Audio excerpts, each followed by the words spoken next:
Hello. Yes, sir. Yes, sir.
ठीक है, ये पीआर वगैरह हो गया था।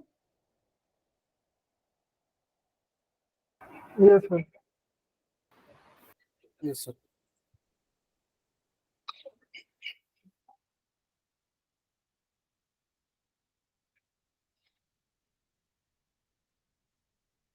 ठीक है, तो अभी हम करने जा रहे हैं स्टैंडर्ड्स। ठीक है, कोडिंग स्टैंडर्ड्स देखने जा रहे हैं। ठीक है, तो उसके रिगार्डिंग कुछ बात करते हैं। ठीक है, तो start करते हैं।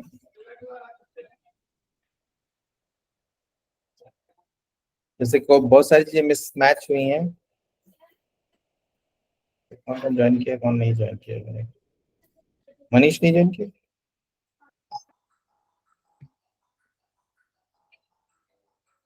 क्या करें?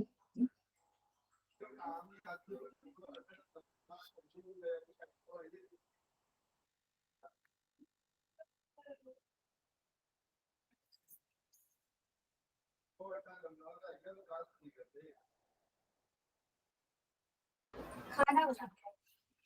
ठीक,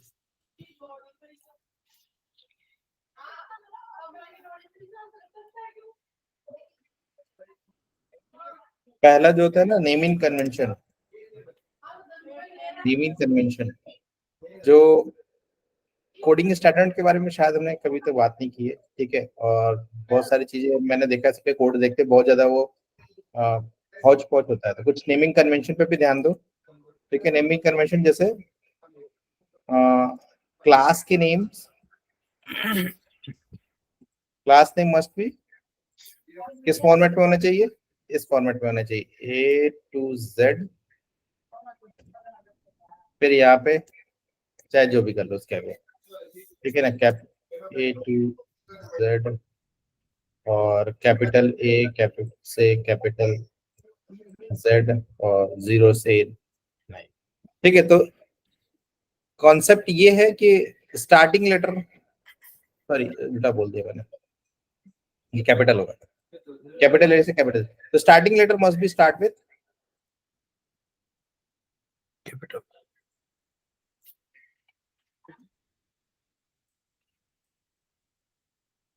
ठीक है, कैपिटल लेटर ये बहुत इंपॉर्टेंट है। ठीक है, starting letter must be start with capital, ये ठीक है, ये ध्यान दिया करो, क्योंकि मैंने देखा है कोड में कहीं कहीं पे क्लासेस के नेम स्मॉल लेटर से होते हैं, और ये याद रखना।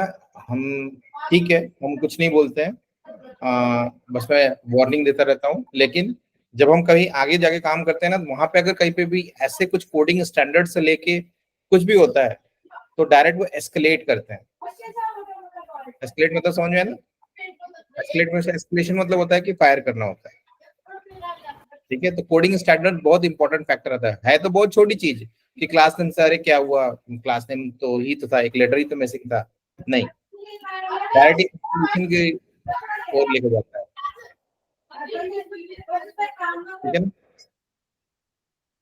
तो ये हमेशा याद रखना कि कुछ भी चीजें हो जाए कोडिंग स्टैंडर्ड्स के साथ नहीं होना चाहिए।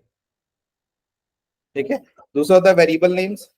वेरिएबल नेम्स तो मैंने बहुत बार देखा है जो हमेशा गलत, सही मतलब सही करते करते, लेकिन हमेशा याद रखना कि चीजें गलत जो होती हैं वो ज्यादा इम्पैक्ट करती हैं, लोग गलतियां ज्यादा याद रखते हैं, अच्छाइयां कम याद रखते हैं। तो वही चीज हमेशा चलता है कि गलत जहाँ पे होगा ना, वहां पे वो याद रहेगा और वो ज्यादा इम्पैक्ट करता है। तो जैसे वेरिएबल्स नेम हमेशा A to Z रहना चाहिए।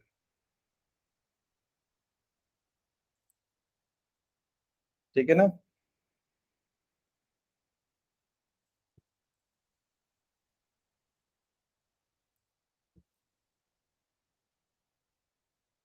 ठीक है, must be start with smaller letter.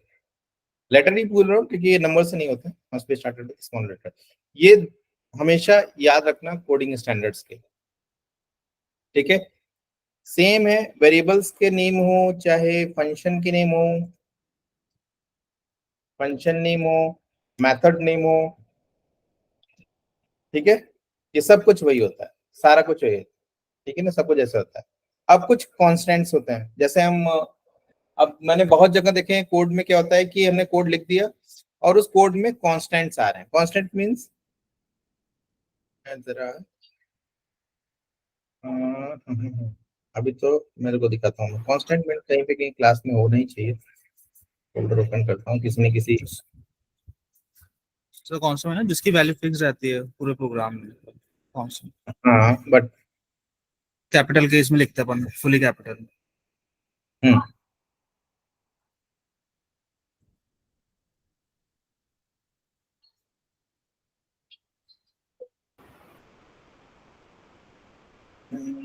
Text classes में जाता हूँ मैं, कहीं ना कहीं तो मिलेगा ही। क्लासेस,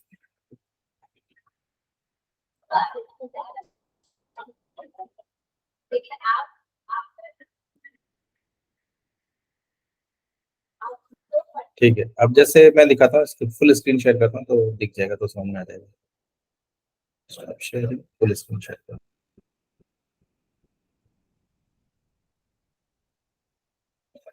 ठीक है, कहाँ चला गया कोड वाला, विजुअल स्टूडियो कोड, ये नहीं है,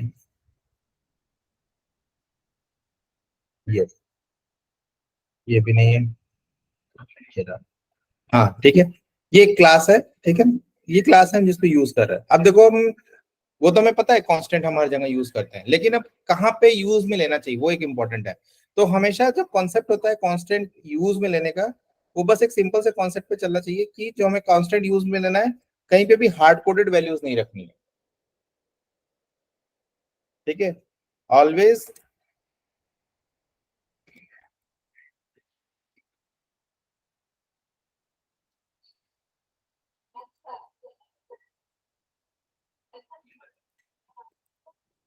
ठीक है, हार्ड कोडेड वैल्यूज कहीं नहीं रखनी है, हार्ड कोडेड वैल्यूज कहीं नहीं रखनी, उसके जहाँ पे वेरिएबल्स यूज करना है। ठीक है, उसके जहां पे use variables that instead of that use use variables. ठीक है, वेरिएबल्स। अब हम इसको यूज में कैसे लेते हैं, जैसे फॉर एग्जांपल ये हमने कर दिया, अब यहाँ पे हम यूज में लेते हैं। यूज में लेने के लिए हमने ये कर दिया, जैसे यहाँ पर आते हैं, अब जैसे यहाँ पे ये रखा है, ठीक है, ये तुम्हारा क्या है, हार्ड कोड है। दो जगहों पे सेम कोड सेम मैसेज लिखा है, ये हार्ड कोडेड है, ये क्या है, गलत है। अब तुम्हें क्या करना चाहिए था, यहाँ पे मैं बना देते प्राइवेट स्टैटिक स्ट्रिंग, क्या ये एरर मैसेज, एक्सेप्शन मैसेज, क्या कहते हैं इसको, प्री बोलते हैं ना, प्री एक्सेप्शन मैसेज।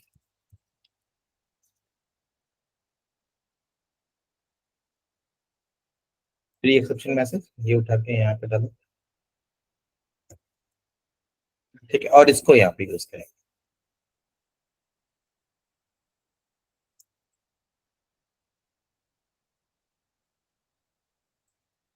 ठीक है, ये ऐसे करें। तो हमें क्या करना है कि जहां जहां पे हार्ड कोडेड है ना, उनको वेरिएबल से रिप्लेस करना है।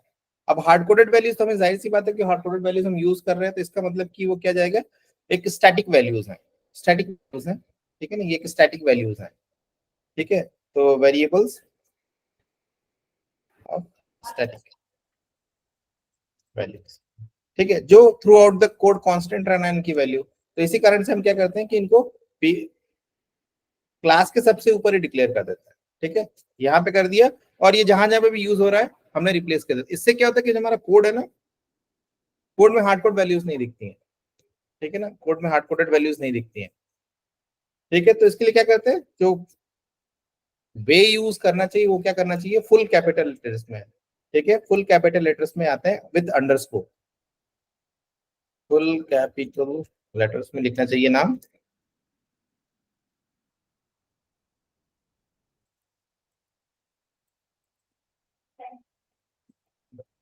Full capital letters. ठीक है, विथ सेपरेटेड, वो आया separated by underscore, underscore meaning ये वाला सिंबल।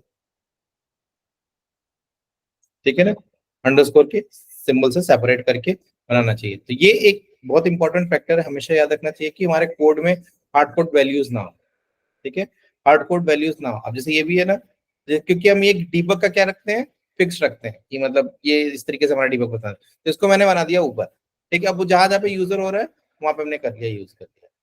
ठीक है ना, और उसी को बाद में हर जगह यूज करते रहे। जैसे यहाँ पे सिस्टम डॉट, यहाँ पे दीपक का अगर देखा जाए, नहीं यहाँ पे नहीं आ रहा। ठीक है, ऑटोमेटिक नहीं आ रहा तो ठीक है, कोई प्रॉब्लम नहीं है। बट यहाँ पे हमेशा कांस्टेंट पहले यूज में ले लेते हैं, मतलब प्री कुछ बना लिया हमने, कुछ प्री क्या था ना, प्री टैग ले लिया, यूज कर लिया, और उसको हर जगह यूज कर रहे हैं। ठीक है, तो वो वैल्यू हर जगह यूज कर रहे हैं, इस कारण से हमने कर लिया। तो अब यहाँ पे क्या, ये हार्ड कोडेड वैल्यूज क्या है, यहाँ पर है ना। अब इसको और ज्यादा ऑप्टिमाइज करने के लिए क्या करते हैं कि हम क्या कर देते हैं, एक कांस्टेंट नाम से क्लास बना देते हैं।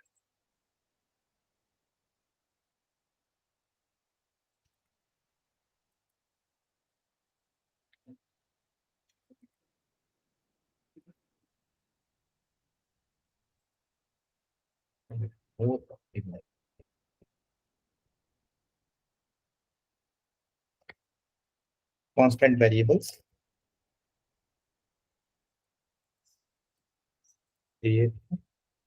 New separate class name constant. ठीक है, ये कांस्टेंट नाम से हम क्लास ही बना देते हैं एक सेपरेट, जिसमें हम क्या रखेंगे, केवल कांस्टेंट वेरिएबल्स रखेंगे। तो जैसे अब ये मुझे यहाँ पे रखना है, तो इंस्टेड ऑफ दैट हम क्या करेंगे कि एक एपेक्स क्लास बना लेंगे, क्योंकि हम एपेक्स की बात करें इसलिए हम एपेक्स क्लास। जैसे मैं अभी, हम क्या कर रहे हैं, हम क्या पढ़ाई कर रहे हैं कि हम ऐसी चीजें पढ़ रहे हैं जो लैंग्वेज इंडिपेंडेंट है, मतलब इससे किसी लैंग्वेज का लेना देना नहीं है। ठीक है, इससे कोई भी लैंग्वेज का लेना देना नहीं, हम क्लास एपेक्स पे काम करें इसलिए। हम कहीं किसी और लैंग्वेज में भी काम करेंगे ना, तो सेम ही कॉन्सेप्ट फॉलो करना चाहिए। ठीक है, अब इसमें मैंने नाम दे दिया, जैसे प्रोजेक्ट का नाम दे दिया, ये क्या एक है ना, ईडू है ना, तो ईडू 360 या फिर ईडू कांस्टेंट कर दिया। ये क्लास में चला था। ठीक है, ई टू कॉन्स्टेंट कर दिया, यहाँ बना दिया ई टू कॉन्स्टेंट। कंस्ट्रक्टर की जरूरत है नहीं, एक कॉन्स्टेंट नाम की क्लास बना दी। अब क्लास में बस हम क्या करेंगे कि अब ये वैल्यू जो यहाँ पे थी इसको उठा के हमने यहाँ से कट किया, यहाँ पे पेस्ट करेंगे। ठीक है, और क्योंकि और इसको बनाएंगे पब्लिक स्टैटिक स्ट्रिंग, अब इसको हम डायरेक्ट यूज करेंगे ई टू कॉन्स्टेंट और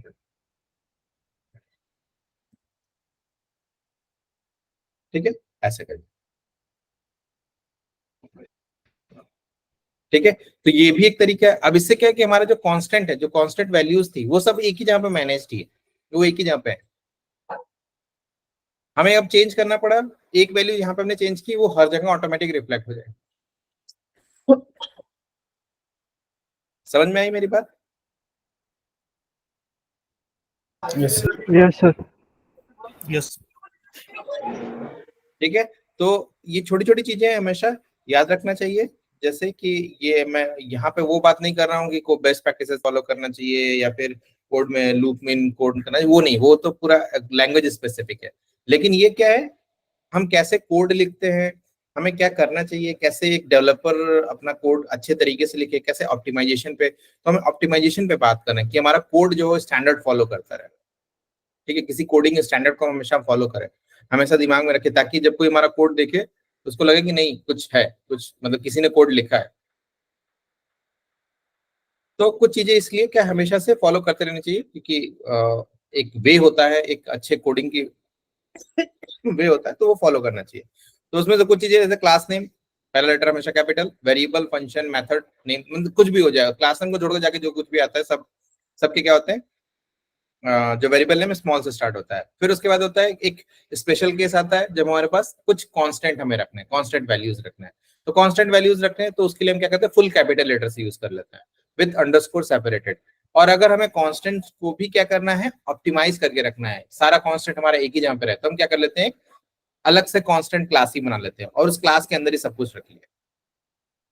ठीक है, क्लियर गया। और जाहिर सी बात है उसको हमेशा स्टैटिक रखते हैं ताकि उसका उस क्लास का ऑब्जेक्ट ना बनाना पड़े, डायरेक्ट हम उसको एक्सेस कर ले जहां पे भी हमें एक्सेस करना हो। ठीक है, तो ये तो हुआ बेसिक बेसिक चीज है। ठीक है, अब कुछ और चीजें होती है कोडिंग स्टैंडर्ड में जो होते हैं कमेंट्स। कमेंट्स हमेशा कमेंट्स को ध्यान में रखना चाहिए। ठीक है ना, हमेशा कमेंट्स करते रहना चाहिए, कमेंट्स रखना चाहिए। जैसे जब कमेंट कहाँ पे करना चाहिए, जब हम when we are creating a new class. ठीक है, तो कमेंट्स में लिखो कि नेम ऑफ क्लास, डिस्क्रिप्शन दो उसका कि ये क्लास क्यों बना रहे हैं,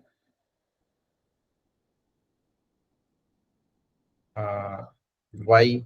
ठीक है ना, फिर उसके बाद लो वो होता है मॉडिफिकेशंस। ठीक है, मॉडिफिकेशंस ऐसे बनाते हैं।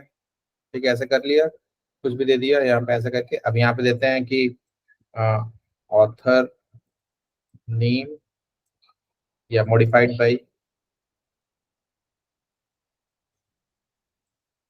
बाई दे दिया, डेट दे दिया, डेट दे दिया, फिर और थोड़ा स्पेसिफाई करने के लिए यूजर स्टोरी कर दी। ठीक है, ऐसे कर दिया। अब जो वही काम जैसे मैंने किया था, मैंने लिखूंगा सूरज सिंह, फिर डेट दे दिया, आज की डेट हो गया मान लो 03.05.2024 और यूजर स्टोरी दे दिया कि यूएस SFTC 002। ठीक है, ये हो गया। इसके बाद कोई और काम करेगा तो वो भी इसके नीचे मॉडिफिकेशन लिखता जाएगा और ये हमारा कमेंट क्लोज हो गया। तो ऐसे एक कमेंट हमेशा जब भी नया क्लास बनाए ना, तो ऐसे एक कमेंट बना के छोड़ देना चाहिए। तो उसके बाद कोई कभी भी काम करेगा तो उसको जब ये दिखाई देगा कि किसी ने ऐसा किया है, तो जब कोई मॉडिफिकेशन डालेगा ना, तो अपने वहां पे कमेंट्स डाल दिया करेगा। ठीक है, तो ये एक स्टैंडर्ड फॉलो करना चाहिए। ठीक है, जब भी हम कोई क्लास नया क्रिएट करें, तो ये एक वे फॉलो करना चाहिए। जैसे आप लोगों ने बहुत सारे क्लास क्रिएट किए हैं, लेकिन मैंने देखा किसी भी क्लास में ऐसे कमेंटिंग ऐसा कुछ नहीं है। ठीक है, हमने इससे पहले कभी कहीं बात नहीं की इस बारे में, इसलिए हम बात कर रहे हैं कि अब जो भी क्लास बनाना या फिर जो बने हुए क्लास है, ठीक है, उन पे भी जाके कमेंट्स ऐड कर दो। जिसने जो क्लास बनाई है वो क्लास पे जाके कमेंट्स ऐड कर दो, क्योंकि कमेंट्स ऐड करना बुरी बात नहीं होती, हमेशा ऐड कर देना चाहिए। ठीक है, तो ये तो वो क्लास हो गए जो किस लिए है, जब हम नई क्लास बना रहे हैं, ठीक है, उस टाइम पे, या नई क्लास है या एग्जिस्टिंग क्लास है, ठीक है, दोनों केसेस के लिए होता है। ठीक है, फिर हमारा मेथड्स पे कमेंटिंग कैसे करना चाहिए, मेथड्स पे कमेंटिंग करना चाहिए ऐसे, स्टार्ट कर लिया @description, ठीक है, डिस्क्रिप्शन, वाई, क्यों बना रहे हैं, ठीक है, ये हर मेथड के ऊपर होना चाहिए कि हम मेथड क्यों बना रहे हैं। और ज्यादा इसको अच्छे से बनाना चाहते हैं तो फिर हम इसमें ये भी लिख देते हैं कि परम्स, परम्स दे देते हैं, बट ये उतना जरूरी नहीं होता है, ठीक है ना, मतलब उतना कोई क्या क्या पैरामीटर पास हो रहा है उतना कोई इंपॉर्टेंट नहीं होता, लेकिन ये डिस्क्रिप्शन इंपॉर्टेंट होता है। ठीक है, डिस्क्रिप्शन इंपॉर्टेंट होता है, तो डिस्क्रिप्शन लिखना चाहिए कि हर मेथड के ऊपर ये डिस्क्रिप्शन होना चाहिए। तो ये तो हमें जैसे हम कोड के अंदर नहीं लिख रहे हैं मेथड्स, वो चलता है, चलो ये कोड के अंदर नहीं लिख रहे हैं कमेंट्स, वो चलता है, चलो ठीक है, हम बहुत ज्यादा कोड लिख रहे हैं इस कारण से, क्योंकि हर एक लाइन पे कोड कमेंट्स लिखे वो भी अच्छी बात नहीं है, तो हम कोड के मेथड्स के अंदर कमेंट्स नहीं लिख रहे, वो चलता है, लेकिन मेथड्स के ऊपर और क्लास के ऊपर कमेंट्स लिखा करो। ठीक है, मेथड्स के ऊपर हो गया और क्लास के ऊपर कमेंट्स लिखा करो। Yes sir. ठीक है ना, के ऊपर हर क्लास के ऊपर कमेंट्स लिखो, तो वो क्या करता है, अच्छी चीज रहती है, इसे करा हर कोड के नीचे नहीं, अपनी हर कोड के हर लाइन के बाद नीचे लिखो, उससे कोई बात नहीं है, लेकिन जब हम क्लास के ऊपर लिख रहे हैं तो या किसी क्लास पे लिख रहे हैं तो वहां पे मेथड्स डालो, मेथड जहां बना रहे हो वहां पे मारो, और एक अल्टीमेट रूल फॉलो किया करोगे, कोई भी method, when a method have more than 50 lines, ठीक है, कोई भी मेथड होता है अगर वो 50 लाइन से ज्यादा है, देन स्प्लिट द मेथड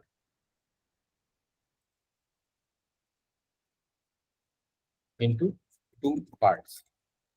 ठीक है, ये याद रखना हमेशा, ये कि बहुत इंपॉर्टेंट चीज होती है कि ये हमेशा याद रखना चाहिए कि जब भी हमारा मेथड 50 लाइनों से ज्यादा हो रहा है ना, 50 लाइन से ज्यादा हो रहा है, तो उनको स्प्लिट कर दो। अगर 50 लाइनें से ज्यादा अगर कोई मेथड लिख रहे हो तो उसको 2 बार चेक करो, कि हो सकता है तुमने या तो कोई लॉजिक गलत लगाई है, या तो उसको स्प्लिट करने की कोशिश करो। ठीक है, लॉजिक तुम्हारा गलत है, अगर तुम्हारा मेथड टूट नहीं पा रहा है 50 लाइनों से कम से है, तो इसका मतलब तुमने जो भी एल्गोरिदम लगाया है वो एल्गोरिदम गलत है। ठीक है, वो एल्गोरिदम 100% गलत है, कुछ ना कुछ गड़बड़ है उसमें। ठीक है, अब इसका मतलब ये नहीं हुआ कि मैंने एक एसक्यूएल क्वेरीज लिखा और उसको हर एक फील्ड को एंटर दे करके मैंने 50 फील्ड्स क्वेरी करने थे, तो 50 फील्ड मैंने एंटर दे कर दिया, अब लेंथ इसकी 50 से ज्यादा हो गई है, तो अब क्या करें, ये एक्सक्यूजेस में, ये तो एक्सेप्शंस है, उठा के वो क्वेरी चाहे एक 10 लाइन में लिखो चाहे एक लाइन में लिखो, क्वेरी एक ही लाइन की काउंट होगी। ठीक है, वो लाइन उसका एक ही होगा।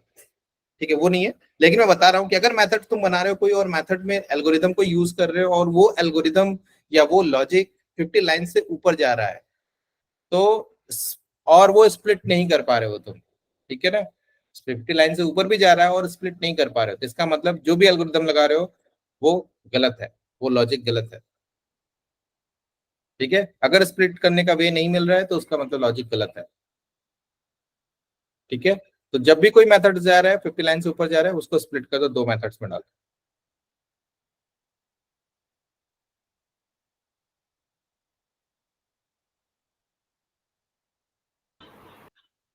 ठीक है,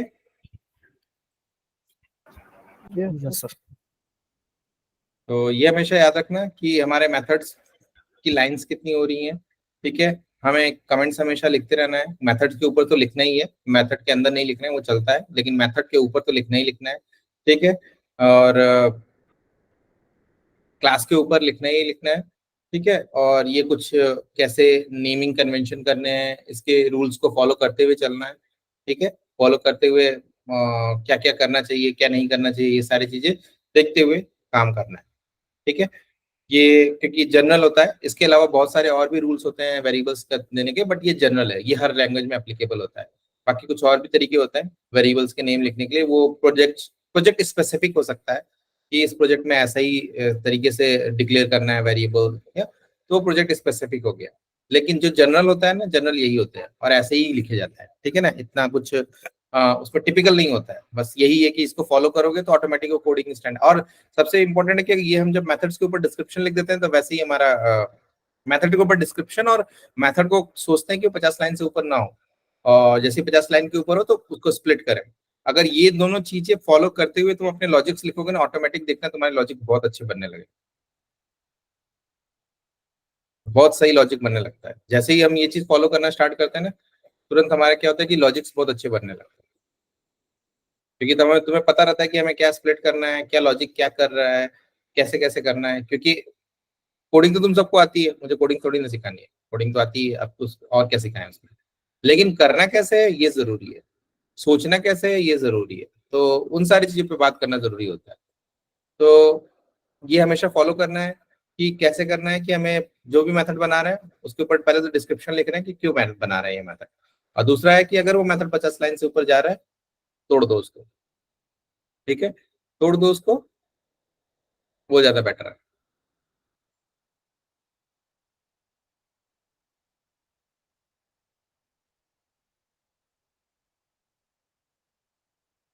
क्योंकि अगर मेथड को नहीं तोड़ोगे तो कुछ ना कुछ गड़बड़ है, ठीक है, कुछ ना कुछ गड़बड़ है, कोई ना कोई लॉजिक गड़बड़ है, कुछ तो गलत हो रहा है, जिसके कारण से वो गड़बड़ हो रहा है। जैसे वो क्या क्या आया था एक बीच में संदीप मल्लेश्वरी का, वो ट्रेंडिंग में चल रहा था ना, क्या कोई लाइन चल रही थी कि जो सबसे मतलब जो ऑफिस में आईटी में क्या होता है कि जो सबसे वीक, मतलब जो सबसे लेजी होता है उसी को सबसे टिपिकल काम देना चाहिए, है ना, ऐसे कुछ चल रहा था, बीच में ट्रेंडिंग आया था और बहुत ज्यादा ट्रोल हो रहा था। तो वो क्या करेगा कि बड़े से लाइन का कोड को भी 2 लाइनों में लिख देगा, क्योंकि वो लेजी है। बट ऐसा तो रियल लाइफ में होता नहीं है, जो कोड जितने लाइन का होता है वो उतनी ही लाइन का होता है। रियल लाइफ में ऐसा कुछ नहीं होता है, जिसके कारण उसको काफी ज्यादा ट्रोल भी हो रहा था कि ऐसा कुछ नहीं होता है। तो बट वहां से बात नहीं है, बात ये है कि छोटे छोटे कॉन्सेप्ट ये है कि छोटे लॉजिक्स बनाना चाहिए हमेशा। मतलब जैसे कि मेथड्स हम बना रहे हैं तो मेथड्स को जितना हो सके छोटा रखना चाहिए। अब ये नहीं कि इतने छोटे छोटे मेथड्स लिख दिए कि मेथड्स ही मैनेज नहीं हो पा रहे हैं, वो भी गलत होगा।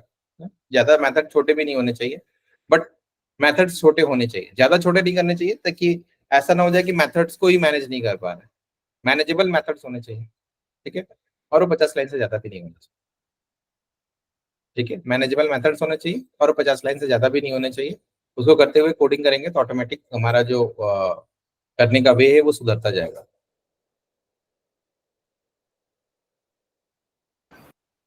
ठीक है। तो ये कुछ चीजें हमेशा फॉलो करते रहेंगे तो जरूर जो कि मतलब सोचने का नजरिया बदलेगा तो ऑटोमेटिक कोडिंग स्टैंडर्ड्स भी बढ़ जाएंगे, बदल जाएंगे, ठीक है। तो जिसमें कुछ इंपॉर्टेंट, ये तो बहुत ज्यादा इंपॉर्टेंट है, ठीक है ना, कि हम वेरिएबल्स के नेम जहाँ डिक्लेयर करते हैं, क्योंकि मैंने बहुत सारे कोड देखे आप लोगों के, वो सारे कोड में कुछ ना कुछ गड़बड़ होता है। वेरिएबल्स के नेम ही पता नहीं कैसे आप लोग डिक्लेयर करते हैं, या क्लास नेम गड़बड़ कर दिया या तो वेरिएबल नेम गड़बड़ कर दिया, ठीक है, जो गलत है। तो चीजों को सही करते हुए सही सही करो, ठीक है ना। जैसे मैंने पहले भी बोला था कि हम कोड लिखते नहीं, हम कोड प्रेजेंट करते हैं, तो प्रेजेंटेशन अच्छा होना चाहिए, ठीक है, तो प्रेजेंटेशन अच्छा होना चाहिए, तो इस कारण से कोडिंग स्टैंडर्ड्स को भी सही करो, ठीक है ना, कोडिंग स्टैंडर्ड्स को भी सही करो। कौन आ रहा है जा रहा है?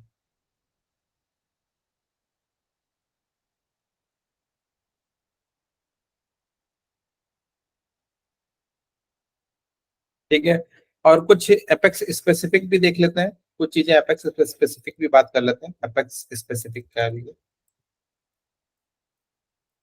एपेक्स स्पेसिफिक नहीं भी हो भी सकता, नहीं भी हो सकता, ठीक है, चलो ठीक है, अभी एपेक्स जैसे अवॉइड करना चाहिए loop in loop inside loop, ठीक है, एक लूप के अंदर दूसरा लूप आ रहा है तो उसको अवॉइड करना चाहिए। ऐसा मैंने कोड अभी देखा नहीं, नहीं तो मैं एग्जांपल दिखा देता हूँ, ठीक है, कोई ना कहीं तो होता है लेकिन मैं उसको हटा देता हूँ। तो लूप इनसाइड लूप अवॉइड करना चाहिए, लूप के अंदर लूप, मतलब फॉर लिख लिया, उसके अंदर दूसरा फॉर आ रहा है,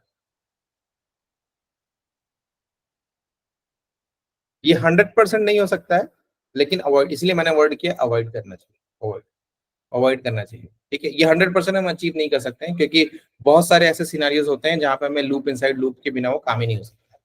ठीक है, बहुत सारे ऐसे सिनेरियोज होते हैं, लेकिन अवॉइड करना चाहिए, अवॉइड करना चाहिए लूप इनसाइड लूप को। ये हमेशा ये चीज अवॉइड करना चाहिए कि लूप के अंदर लूप अगर आ रहा है तो उसको अवॉइड करना चाहिए, कि हमें किसी भी तरीके से इस लूप को बाहर निकालना है, मतलब दो लूप नहीं बना। अब इसका प्रॉब्लम क्या होता है, देखो इसलिए होता है, जैसे मान लेते हैं ये लूप फर्स्ट लूप है, ये 10 रिकॉर्ड्स इसमें प्रोसेस होने हैं, ठीक है ना, 10 मतलब ये लूप 10 टाइम्स रन करेगा, और ये लूप भी 10 टाइम्स रन करेगा। ठीक है, या तो ले लेते हैं ये 3 टाइम्स रन करेगा। ठीक है, ये loop outer loop 10 times run करेगा, इनर लूप 3 टाइम्स रन करेगा। तो जब ये लूप रन करके खत्म होगा तो हमारे जो प्रोसेसिंग होगी वो कितनी होगी, 10 × 3, जो हो जाएगा 30 टाइम्स। ठीक है ना, 30 टाइम्स ये लूप रन करेगा। और हमने कोई लॉजिक लगाया, उस लॉजिक में क्या हुआ कि ये लूप जो 10 टाइम्स था वो फर्स्ट रन किया, ठीक है, 3 टाइम्स वाले के लिए हमने बाहर कर दिया, मतलब दोनों लूप को हमने अलग अलग कर दिया। तो उस केस में क्या होगा, ये 10, तो अब इस केस में जो हमारी प्रोग्रामिंग की कॉम्प्लेक्सिटी बनेगी वो 10 + 3 होगा, जो होगा 13। तो आप देख सकते हो कि ये कितना ज्यादा डिफरेंस है। जहां 13 टाइम चलना था वहां पे 330, मतलब जहां पे 30 टाइम चलना था वहां पे 3 टाइम में ही हो गया। ये बहुत ज्यादा डिफरेंस क्रिएट करता है। इसीलिए क्या करते हैं कि लूप इनसाइड लूप हमेशा अवॉइड करते हैं, लूप इनसाइड लूप हमेशा अवॉइड होना चाहिए। ठीक है, लूप के अंदर लूप नहीं होना चाहिए। अलग अलग लैंग्वेजेस में अलग अलग स्पेसिफिक तरीके होते हैं, जैसे बट जो जनरल तरीका होता है कि लूप इनसाइड लूप अवॉइड करने का सबसे कॉमन तरीका है कि मैप यूज करो, use map. Okay, use map. ठीक है, मैप यूज करो, ऑटोमेटिक ये लूप इनसाइड लूप वाला सोल्यूशन हैंडल हो जाएगा। ठीक है, यूज करो मैप को, ऑटोमेटिक ये लूप इनसाइड लूप वाला सोल्यूशन, मतलब प्रॉब्लम नहीं, प्रॉब्लम कहेंगे, सोल्यूशन नहीं कहेंगे, प्रॉब्लम हैंडल हो जाएगा लूप इनसाइड लूप पर। ठीक है, और यही मेन कारण होता है, अगर लूप के अंदर लूप कर दिया तो वो क्या करता है, उसकी कॉम्प्लेक्सिटी को मल्टीप्लाई करता है, लेकिन अगर दो लूप बाहर तो वो कॉम्प्लेक्सिटी को ऐड करेगा। तो ये क्या करेगा, इसको प्रोसेस होने में ज्यादा टाइम लगेगा, इसको प्रोसेस होने में कम टाइम लगेगा।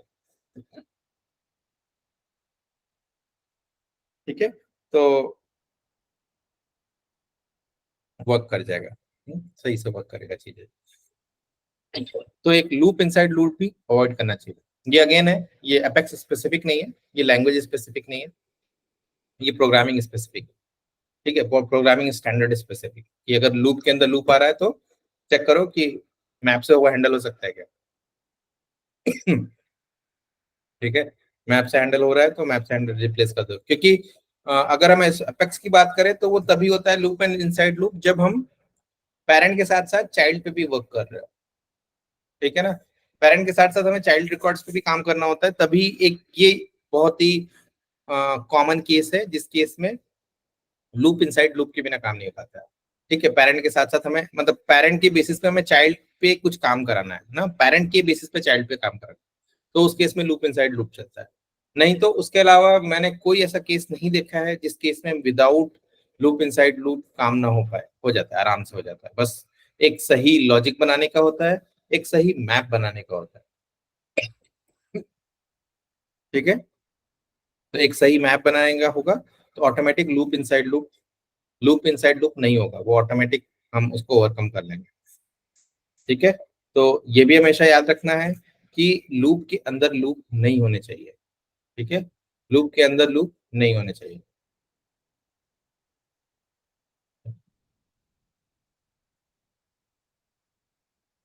ठीक है, यस सर। Yes sir. ठीक है,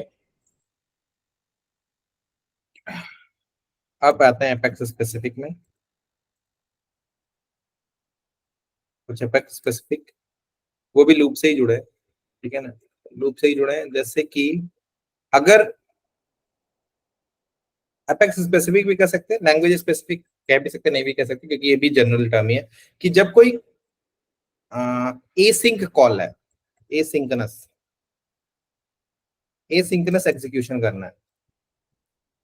एसिंक्रोनस एग्जीक्यूशन मानी कौन से, एट फ्यूचर यूज हो रहा हो, बैच क्लास हो, ठीक है, क्यूएबल हो, और लास्ट कौन सा आता है एसिंक्रोनस क्लास में? शेड्यूलर। शेड्यूलर, ठीक है, शेड्यूलर, शेड्यूलर, ठीक है ना। जब भी कोई एसिंक्रोनस एग्जीक्यूशन हो, अब जैसे ये तो एपेक्स स्पेसिफिक है तो हम बात कर रहे हैं ये सारे चार होते हैं, लेकिन मान लो तो कोई apex execution apex specific code नहीं है, मान लो जावा है तो जावा में क्या थ्रेड्स बनता है, और भी अदर लैंग्वेजेस में, हर लैंग्वेजेस में अलग अलग जो कि एसिंक्रोनस एग्जीक्यूशन होता है, ठीक है। हर जावास्क्रिप्ट में हम प्रोमिसेस बनाते हैं, ठीक है, उसमें भी एसिंक मेथड होते हैं, एचटीटीपी रिक्वेस्ट करते हैं, ठीक है, वो भी एक एसिंक मेथड है, ठीक है। तो ये सब क्या एसिंक मेथड है, तो कभी भी एसिंक मेथड लूप में नहीं होना चाहिए। Do not use async async calls in loop, ठीक है ना। ये कभी भी लूप के अंदर नहीं होना चाहिए, हमेशा याद रखना है इस चीज। एसिंक्रोनस कॉल कभी भी लूप्स के अंदर नहीं होने चाहिए, ठीक है। कभी भी एसिंक्रोनस कॉल लूप के अंदर नहीं करना है। अगर मान लेते हैं कभी जरूरत पड़ी जाती है, ठीक है, कि हमें लूप में ही काम करना है, तो हम अपने मेथड को ऐसा डिजाइन करेंगे कि वो जो लूप वाला काम है वो, जैसे मान लेते हैं एपेक्स की बात कर लेते हैं, तो लूप में जैसे हमें क्या करना है कि कहीं पे कॉल आउट करना है ना, डेटा कहीं भेजना है, ठीक है। तो जो लूप वाला काम है ना, लूप में क्या आईडीज आ रही है, तो आईडी का सेट बना लिया, और उस सेट को हम फ्यूचर मेथड में भेजेंगे, या सेट को हम बैच क्लास, मतलब उस सेट को भेजेंगे, इंस्टेड ऑफ दैट कि हम एक एक आईडी करके भेजे उस मेथड। समझ में आया? यस। कि हमने इंस्टेड ऑफ कि हमें लूप के अंदर हमने वो एग्जीक्यूट एसिंक कॉल किया, इस ये नहीं करना, ये कभी नहीं करना है। हमेशा लूप के बाहर ही एसिंक्रोनस कॉल होना चाहिए, लूप के बाहर, लूप के अंदर कभी भी एसिंक्रोनस कॉल नहीं दिखने चाहिए, ठीक है। कभी भी एसिंक्रोनस कॉल तुम्हें लूप के अंदर नहीं मिलना चाहिए, कोई भी चाहे जो कुछ भी जाए, एसिंक्रोनस कॉल लूप के अंदर नहीं करना है, ठीक है। तो कभी भी लूप के अंदर एसिंक्रोनस कॉल नहीं करना है, हमेशा जो कॉल होना चाहिए वो इस बाहर होना चाहिए। लूप खत्म हो जाएगा, अपना लॉजिक इस तरह से डिजाइन करो कि लूप के बाहर ही एसिंक्रोनस होना चाहिए, ठीक है। तो वो लॉजिक उस तरीके से ही डिजाइन करना है कि हमारा जो मेथड है, हमारा जो एसिंक्रोनस कॉल है, हमेशा लूप के बाहर। अब एसिंक्रोनस में वर्ड कॉमन यूज कर रहा हूँ क्योंकि लैंग्वेज स्पेसिफिक नहीं रहना है, लैंग्वेज स्पेसिफिक होकर कुछ नहीं होता है, ठीक है। एपेक्स में तो है ये चीजें, किसी और लैंग्वेज में कोई और चीजें रहेंगी, किसी और लैंग्वेज में कोई और चीजें रहेंगी, लेकिन जो कोडिंग स्टैंडर्ड है, जो कोडिंग करने का तरीका है, वो कभी नहीं बदलता है, ठीक है, ठीक है। वो हमेशा याद रखना, जो कोडिंग करने का तरीका है वो कभी नहीं बदलना चाहिए, लैंग्वेज कुछ भी, क्योंकि लैंग्वेज जस्ट क्या, लिखने का सिंटैक्स चेंज हो रहा है, लेकिन जो प्रोग्रामर वाला दिमाग होता है, वो प्रोग्रामिंग वाला दिमाग जो वो रखना चाहिए।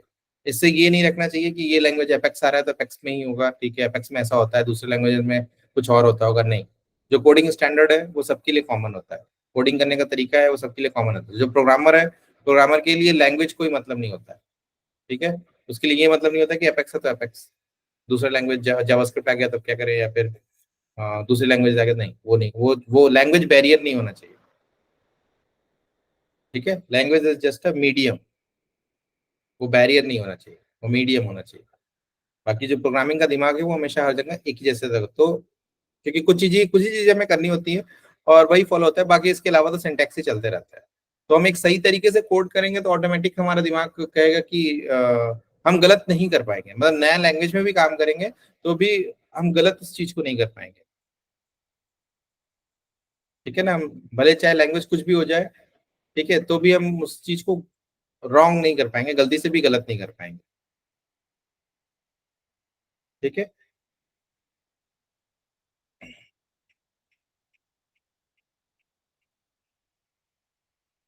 ये हो गया, अवॉइड लूप इनसाइड लूप हो गया, अफेक्ट स्पेसिफिक एसिंक्रोनस कॉल को लूप के अंदर कॉल नहीं करना है।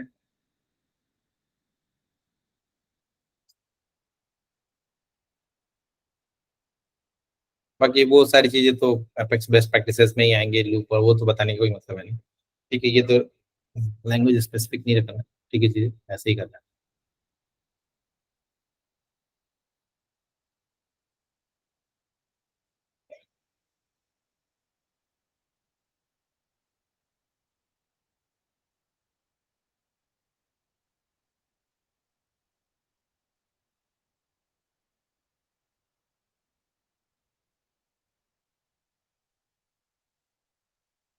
ठीक है, हाँ तो ये है। चलो बस इतना आज के लिए नहीं।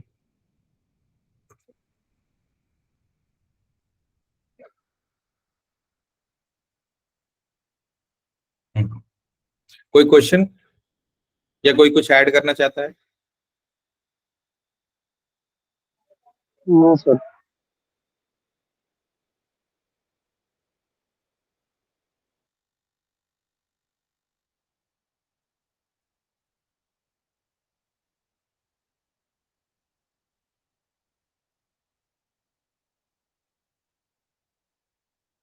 कुछ ऐड नहीं करना है? ठीक है, तो हाँ ये कुछ बेसिक पढ़ने हैं, इसको याद रखना। ठीक है, हमेशा यूज करने से पहले मतलब जब भी करना तो सारी चीजों को ध्यान में रखते हुए करो। अभी क्या है, अभी से आदत डाल दोगे तो आगे चल के इशू नहीं होगा, सब चीजें सही लगेंगी। ठीक है, क्योंकि ये सब चीजें फॉलो करने से एक मतलब 5-10 मिनट बढ़ जाता है चीजें, लेकिन उससे ये फायदा होता है कि चीजें आगे के लिए मैनेज हो जाती हैं। तो management is more than a writing code. Manage, क्योंकि मैनेज कोड ज्यादा इंपॉर्टेंट होता है। ठीक है, मैनेज करोगे तो ऑटोमेटिक फंक्शनलिटी भी अच्छी डिजाइन कर लोगे। मैनेज नहीं रहेगा तो मैसी कोड रहेगा, तो चाहे जितनी अच्छी फंक्शनलिटी हो। ठीक है, क्योंकि हमेशा जो हमारा कोड होना चाहिए वो स्केलेबल होना चाहिए, और कोशिश करना चाहिए कि हमारा जो कोड है वो रीयूजेबल भी बन सके। तो रीयूजेबल तभी बनता है जब हम उसको छोटे छोटे मेथड्स में लिखते हैं। ठीक है ना, छोटे छोटे मेथड्स में लिखते हैं तो ऑटोमेटिक रीयूजेबल हो जाता है, हम उसको रीयूज कर सकते हैं। क्योंकि मैंने अभी देखा कोड में बहुत सारी क्वेरीज लिखी हुई थी, ये इडू इडू इडू वाले कोड में बहुत सारी क्वेरीज लिखी हुई है, एक ही ऑब्जेक्ट पे कई बार क्वेरी लिखी हुई है। तो शायद उन सारे मेथड्स को हम यूज कर सकते थे, एक ऐसा मेथड बनाते हैं और कोड को रीयूज कर लेते हैं। यही चीज मैंने उसमें भी देखी हुई है, वीकेंड वेरिएबल फेस्ट वाले कोड्स में भी। अनयूज्ड वेरिएबल्स बहुत ज्यादा हैं, अनयूज्ड वेरिएबल्स जिनका कोई यूज ही नहीं है फिर भी वो क्लास में पड़े हुए हैं। ठीक है, वो भी हैं, और साथ में क्वेरीज हो गए हैं, ऐसे काम जो छोटे से भी हो सकते थे। मतलब ultimately the code optimization, code optimize नहीं है इसको कह सकते हैं। ठीक है, कोड ऑप्टिमाइज नहीं है, मेथड्स में नहीं है। ठीक है ना, तो मेथड्स बनाइए, आप छोटे छोटे मेथड्स बनाओ। ठीक है, खुद ब खुद पता चल जाएगा, खुद ब खुद सही कोड लिखने लगोगे जैसे ही छोटे छोटे मेथड्स बनाओगे और कुछ चीजें ढूंढोगे, जैसे कांस्टेंट क्लासेस बना के यूज करोगे तो ऑटोमेटिक तुम्हें लगने लगेगा कि कोड मतलब ऑटोमेटिक तुम्हारा दिमाग इस तरीके से वर्क करने लगेगा कि कोड को रीयूज कैसे करना है। ठीक है, तो सोचना जरूरी होता है ना, क्योंकि हम यार ये कोडिंग स्टैंडर्ड फॉलो करना मतलब ऐसा कुछ नहीं है कि दवाई है कि खाया और हो गया, दिमाग वैसे ही चलने लगेगा, नहीं। या फिर ऑटोमेटिक हाथ वैसे ही काम करेगा, नहीं। सोचोगे तो ऑटोमेटिक प्रोग्रामर बन जाओगे, मतलब एक सही वे पाथ फॉलो करोगे तो ऑटोमेटिक उस तरीके से दिमाग चलेगा और ऑटोमेटिक सही चीजें करने लगोगे।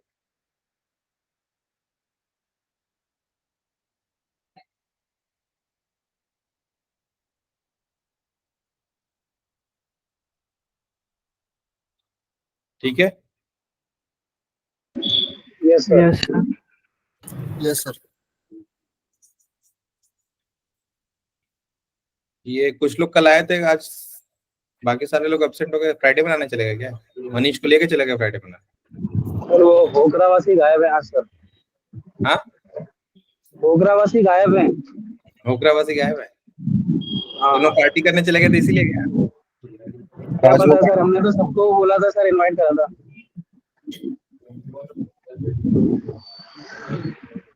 चलो कोई बात नहीं।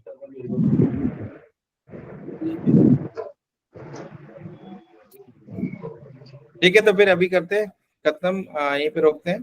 ठीक है, अब हम नेक्स्ट जो क्लास होगा वो स्पेसिफिक क्लास होगा। ठीक है ना, हम किसी नए लैंग्वेज को सीखेंगे। अभी तो ये था कि बेस्ट प्रैक्टिसेस पढ़ रहे थे, अगर मेरे दिमाग में कुछ और आ जाता है तो ठीक है, हम बेस्ट प्रैक्टिसेस वापस करेंगे, नहीं तो कोई एक नया लैंग्वेज जो होगा पेजर होगा, ठीक है, पेजर पढ़ेंगे।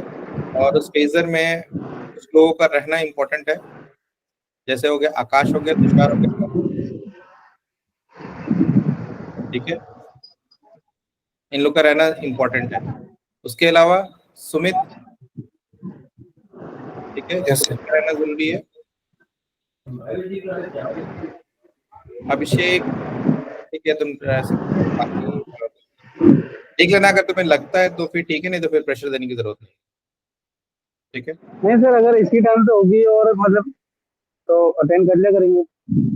नहीं, अटेंड कर लिया करेंगे के लिए नहीं है ना ये, आगे अच्छा, उसके बाद उसमें काम भी करना है। हाँ, कुछ ना कुछ तो काम रहेगा ना।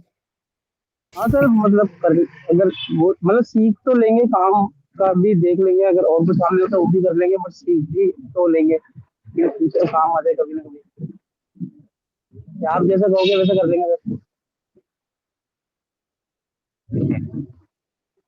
ठीक है, ज्वाइन करो, ठीक है, आइडिया लगता है ठीक है, क्योंकि है LWC की तरह ही, ऐसा कुछ नहीं है। LWC के कुछ और कॉन्सेप्ट क्लियर हो जाएंगे। सर क्या नाम बताया? पेजर। हाँ, पेजर बताया।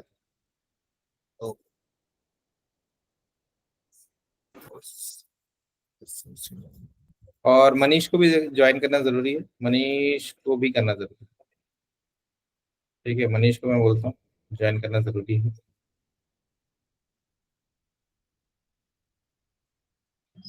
सर सैटरडे संडे अब तो मंडे को वो होगी क्लास में। सैटरडे संडे तो अभी तो नहीं पता, जाने तो छुट्टी ही रखते हैं, ऐसा कुछ नहीं है, वर्किंग डेज में ही रखते हैं, वीक डेज एंजॉय करने के लिए होते हैं, वीकेंड्स एंजॉय के लिए होते हैं। 5 दिन अच्छे से काम करते हैं, फिर 2 दिन एंजॉय करेंगे। जी सर।